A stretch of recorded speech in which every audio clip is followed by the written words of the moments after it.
Moi, quand j'ai été contacté pour réaliser la couverture de Daredevil, c'est un personnage que je connais bien. J'avais entendu parler de la réinvention de Charles Soule et Steve McNiven et du coup, en fait, le design, déjà, de base, me plaisait. Alors pas tant, le côté, costume avec cicatrice, mais que le personnage, vraiment un peu maigre, un peu osseux. En termes de design, déjà, graphiquement, il y a un truc qui se passe, qui change de l'image, du super-héros, très musculeux qui me plaisait bien. Moi, dans la proposition que je voulais faire, en fait, c'est l'occasion de dessiner, New York. Il y avait ça aussi, c'est architecturalement parlant, c'est pas, une ville que j'ai eu l'occasion de dessiner et mais c'est pourtant une ville que je connais par cœur, parce que j'y suis allé, parce que j'ai lu des comics depuis que je suis né presque, donc c'est presque une ville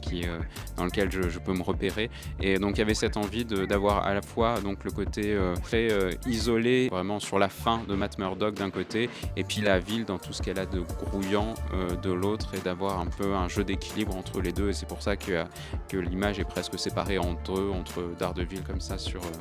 la partie, gauche de l'illustration, un peu dans l'ombre et puis la ville à droite.